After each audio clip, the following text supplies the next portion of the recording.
Howdy, lieutenants and economists. The most volatile, evil, disgusting things on the planet, humans. If you have a video request, you can always go to assholeconsulting.com. Yeah, I am gonna charge you, kids. And that is the importance of not fucking up. You are such an asshole!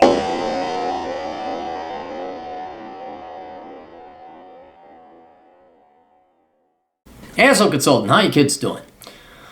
A not so young man writes, I escaped the man trap by being nimble on my feet. I'm now retired. I am having a great time. I wanted to ask if you believe certain black swans are likely to disrupt the good way of life that I have in the good old US of A. I need these swans to stay away till 2045. Wait, how old are you? 2045? How long are you planning on living, dude? You're in your mid-70s. 2045 minus 2019. And okay, plus 2075. You're going to live to 101? Are you sure? Well, you must have very good longevity in your folks. All right, I'm worried about the collapse of China if it crashes. One, they will drag the global banking system with them. Two, they will start a hot war to mask its effect. I don't think China will do that. Those fears are completely unfounded. The United States would kick the ever-living shit out of China. I know China's growing. They're a very strong and good economy, and I'm happy for them. I mean, they got a ton of debt, and there's some other problems. I wish they weren't communist in name. I wish they weren't dictatorial. I wish they were free market capitalist, and they are in some regards, but very crony capitalist. But they are not. The days of Russia and the U.S. and China going to the East versus West war, nuclear, let alone that, I do not think that is going to happen. Because they know it would be the absolute worst thing for them. I think the saner heads have prevailed. I'm being optimistic. I could be wrong. You could be totally right. I have no correct answers on the future because you can't have correct answers on the future. I don't think China would. It's just not in their interest. Not in an interest to go to war with their largest consumer. And I think there are some mature heads. Even Donald Trump's a little off. But Putin, I think we learned after the 20th century that when the world's largest economies and military powers go to war, all we do is kill a lot of each other and for not a lot of good stuff in the end. I mean, okay, we stopped Nazism, so that's good. But World War I, the Cold War, I think was pretty stupid. But I don't think China's going to go. I think we have words. We go to the UN, go to the Security Council, and we hash out our differences there as gentlemen rather than just let's go invade and start nuking each other. So I do not worry about that. I know precious metals are a bad investment for growth. Yes, they're not investments, they're insurance policies. Your silver bars do not poop out little silver bars like that. Stocks poop out little dividends. Bonds poop out little interest payments, but precious metals do not poop out little gold droppings. That does not happen. I've been thinking of accumulating 100 ounces of gold slowly. I already have 20. I think you got enough. 20 ounces of gold is a lot. I would start getting more into silver because the problem with gold is if you're trying to hedge against a true collapse, your 20 ounces of gold are going to be too valuable. Like 1 ounce would buy a house. They're not divisible enough. That's why I recommend for everybody, you have 200 ounces of silver. Just go get some American Eagles. You could go to mngoldbuyer.com. Go there, talk to my buddy Mike, tell him I sent you, go buy your precious metals there. So get 200 ounces of silver, 20 ounces of gold is enough. You got plenty. And if you needed more, then it's the Smith & Wesson retirement plan because it was already bad enough. The 20 ounces of gold wouldn't do that. So I would get some precious metals, some silver, but then I also look at like some junk silver. Just go get a bunch of old mercury dimes, get a bag of old silver quarters. I would get that stuff. That's what I would do. What concerns me is a fiat crisis about the time I'm in my... by the time I am in my mid-70s. Okay, so you're not there yet. And unable to make large moves because of the panic spiking everything. Yes, then you'd want to own a diversified portfolio. Then you know what the number one hedge historically has been against inflation? The S&P 500. Stocks. Because there... you have the productive assets of the company, of the economy actually, that produces the stuff that people need. That's why the stock market is a kind of a natural hedge against inflation. Is because, well, would you like food? Would you like cars? Would you like things? Would you like stuff? Well, okay, well, we got to jack up prices to cover our operating expenses.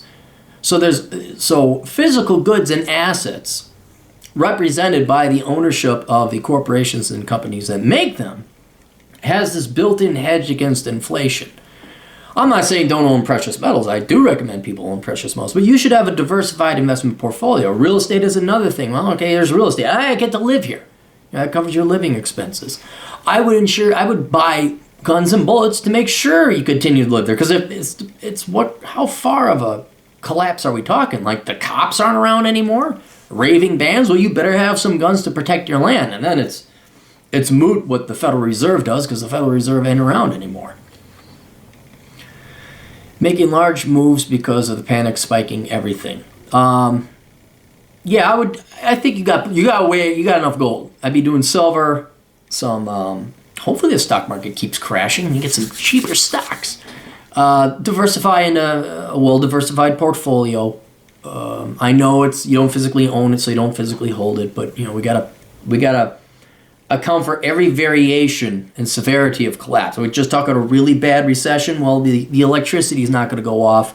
The financial markets will still operate, and you still can access your stocks and your bonds. Are we talking a super collapse? Well, okay, the electricity is not running. You can't go get your stocks and your bonds. It doesn't matter anyway, because those assets have now been taken over by communists, and they let it fall in decay because they're communists. And so that's you don't need it. And thank God you got your silver and your bullets. A war where the U.S. intervenes is the darkest of swans, of course, and I've been thinking that moving to a lesser nuclear target might be advisable in the near future. Maybe Reno or Utah. Yeah, you could do that. I'm not worried about nuclear. I'm more worried about one nuclear attack where, a Muslim terrorist group takes over the Pakistani ICBM and they launch one and they're good. Don't go to New York or LA, okay? Just don't go there. That would be where they're going to strike, because they're going to want to cause the most amount of economic damage, or maybe kill the most amount of degenerates. So I wouldn't live in New York City or LA. You don't want to live in New York City or LA, but I don't think Milwaukee or St. Louis, or Dallas is terribly high on the terrorist list right now. I think they're going to go after New York, LA, and then they would. Financial center is over in New York, so that would cause the most amount of damage. All these proactive moves are solely for my comfort and my doddering age. I have $1.2 million in assets and no liabilities, plus a pension. But a black swan would disrupt that, therefore the gold. Oh, I didn't know you had $1.2 million. That's nice. Does the risk of these black swans justify losing and or inactivating some capital, 20% for gold purchases, and the cost of buying real estate by selling good housing on the West Coast, not too far from the beaches? You're on the West. There's no good place. I would liquidate your housing on the West Coast because you're in a communist state. You're in Washington, Oregon, or California. Who the fuck wants to live there? The only one I'd consider living in would be Washington, because there's no state income taxes. But even then, the weather is shitty and crappy. Go to Nevada. Go to Las Vegas. One great thing about Las Vegas, no one talks about this. People would think Las Vegas would be the first city off the map if things. No, they have the Hoover Dam, which generates a ton of electricity. Las Vegas would be one of the last towns to go out because its power supply is a constantly running river. So Las Vegas would definitely still have no state income taxes, warm weather, although it's cold as hell there now. But yeah, you could go Utah. There's other places that are nicer. Reno is fine. Nothing wrong with Reno. But if you're looking like a collapsed economy, northern Nevada, some water up there. Utah, Salt Lake City, but it's cold. I would not liquidate in for 20% of your for gold. You got enough. Unless you really, really wanted to hedge. But I have no direct answers for you, except if you're really worried about this level of collapse, then you need to go become a survivalist. So I would buy land, learn about hydroponics, get some farmland, get a water source, Maybe Utah would be more. You get up into the mountain where there's a water stream and all that. You buy your cabin, you go off grid, you learn to do electrical wiring and stuff like that. That's going to help you more than investing in this, investing in that. Hopefully I can cash in my S&P 500 if the electricity is still on. If you're worried about all-out global war, then you need to be a survivalist and not give a damn what happens to the stock market. You got your land, you got your guns, you got your bullets, you got your water source, you got your garden, you got your tools, you got enough medical supplies to last you until 2045. That's what I would be doing. And some of these multifaceted goals have the same actions. Like, what are you doing living in a leftist state? Get the fuck out of there. Get the fuck out of here. You'd want to leave California anyway. You'd want to leave Oregon anyway. You'd want to go and have a place in Utah or Nevada or Montana or something. So that's something that I would consider, assuming you don't need to work. Your job isn't at a physical location. You have more than enough assets. If you don't have guns or bullets, I would do that. The silver, absolutely. You need silver. You're going to need something to exchange with in a post-apocalyptic world. That also provides a precious metals hedge against inflation. And then about the only thing that you're missing here. Let me go through our notes here. Is what about overseas? I mean, that's kind of on my radar. That's the next thing I got to worry about. There's always going to be something to worry about. What about overseas? I'm thinking the Philippines, relatively stable. It's a bunch of islands. Nobody can just go there. Walking, hey, it's our shit now. Unless you're the Japanese, and it's the predecessor to World War II. That'd be another one. Like, you can hunker down and try and fight it out. Or you can just go to a stable country that isn't the United States. And you live your life there as a gaijin or gaijin or something like that. You're a foreigner, you don't have the same rights, but as long as they keep things quiet, you don't care, you're not going to bother anyone, you live in your hut, you go to the local market, learn the language, eat the food, and then you pass away.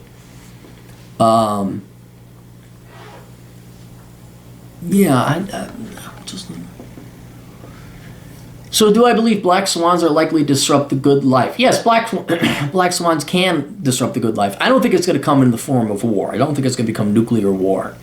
I don't even think it'll be a big recession. I think what will happen is a slow decay as we become Brazilianized, as we allow more and more second and third world immigrants that are not Western in culture. They have no incentives or desire to adhere to Western principles and Western civilization, as well as the native population, where if you look at the majority of SJWs, guess what they are? They're homebred white folk who just can't get enough socialism. You want to talk about where the real psycho bunnies are coming from? Well, let me ask you this. Who believes in 38 flavors of gender? Is it Jamar? Is it Pablo? Or is it Tanner and Madison? Who believes it? That's what I'd be more worried about, which is not going to be an immediate collapse, but it will be a slow decay into a Brazilian-like multicultural second world state. I mean, so the electricity will be on. I'd be wondering about the healthcare system. I'd be wondering about whether your assets will be protected. Like, we need to do land redistribution because you guys all worked hard and now we want that shit. So, yeah, you got a lot of assets. I would be diversifying it. Oh, you got a pension. That's good. Yeah, let's do a little silver here. Me, I just want to live in the West Coast. I wouldn't live there. Do some shopping. I think housing's going to take a little bit of a hit, so maybe you might want to wait on that. Take a look around. See what kind of deals come up. I cannot recommend Nevada enough. But yeah, there's always going to be black swans. And I don't know what the next black swan will be. I wish I paid more attention. No, I don't wish I paid more attention to economics, because when I did, no one listened to me. So yeah, I looked at some figures on housing. There might be a recession around the corner. I don't think it's going to be that bad. But we're always due. Maybe a slowdown. Nothing wrong with that. Prices come down. Things get cheaper. Not too far from the beaches. Yeah, you're going to have to leave the beaches. You want beaches? Maybe go to Florida, but you're not going to be able to. Florida is the first state to go. Florida would be the first state to go because it's swampland and there's all old retired people who don't work, and all the food and all the supplies are shipped into that peninsula. All right, that's it. Questions, answers, assholeconsulting.com. I'll see you guys later. Toodles.